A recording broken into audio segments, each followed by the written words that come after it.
গোটেই বিশ্বত 8 মাৰ্চ তাৰিখে আন্তৰ্জাতিক নাৰী দিৱস উদযাপন কৰা হয় আৰু আজি আমি বালাপাৰাত অৱস্থিত চেদামাৰী এলপি স্কুলত ইয়াত উপস্থিত হ'বলৈ পাই অত্যন্ত সুখী হৈছোঁ আৰু ইমান ধুনীয়াকৈ অনুষ্ঠানটি সম্পন্ন হৈছে আৰু যিটো নাৰীৰ অধিকাৰ সম্পৰ্কে এটা থিম দিছিলে গিভ টু গেইন আৰু ইয়াৰ ওপৰত ভিত্তি কৰি সুন্দৰকৈ পৰ্যালোচনা কৰা হৈছে নাৰীৰ এম্পাৱাৰমেণ্টৰ ওপৰত আলোচনা বিলোচনা কৰা হৈছে নাৰী কেনেদৰে সমাজত সুৰক্ষিত হ'ব অৰ্থনৈতিকভাৱে সামাজিকভাৱে ৰাজনীতিৰ পথাৰত সাংস্কৃতিকভাৱে কিদৰে আগবাঢ়ি যাব তাৰ বিষয়ে সুন্দৰকৈ পৰ্যালোচনা হৈছে গতিকে বহুত ভাল লাগিছে ইয়াত উপস্থিত হৈ সম্পৰ্কে নিশ্চয় বাৰ্তা দিবলৈ বিচাৰিম যে বৰ্তমান সময়ত নাৰীসকলে শিক্ষাৰ প্ৰতি আগ্ৰহী হ'ব লাগিব আৰু নাৰীসকল যেতিয়া শিক্ষাৰ পিনে অগ্ৰসৰ হ'ব তেতিয়া নাৰীৰ যিবিলাক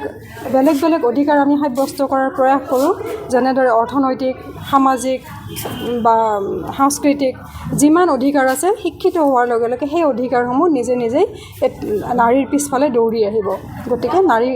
শিক্ষিত হওক স্বাৱলম্বী হওক আৰু সুৰক্ষিত হ'ব তেতিয়া গতিকে এই বাৰ্তাটো দিব বিচাৰিম আজি আমাৰ ইয়াতে চেদামাৰী প্ৰাথমিক বিদ্যালয় এখন বালাপাৰাত অৱস্থিত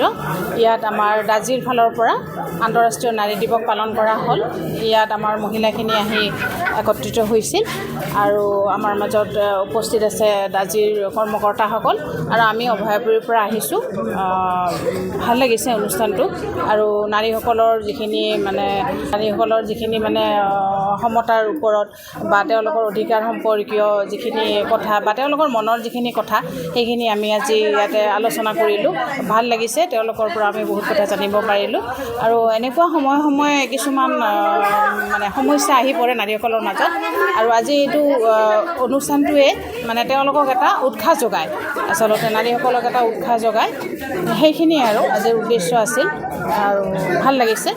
আজি এই স্থানৰ পৰা মহিলাসকলক মই এটাই কথা ক'ব বিচাৰোঁ তেওঁলোকে স্বাৱলম্বী হোৱাটো জৰুৰী স্বাৱলম্বী হওক নিজৰ প্ৰতি আত্মবিশ্বাসটো আনক এইখিনিয়ে ক'ব বিচাৰোঁ আৰু নিজে নিজৰ সহায় হওক সেইটোৱে কথা আৰু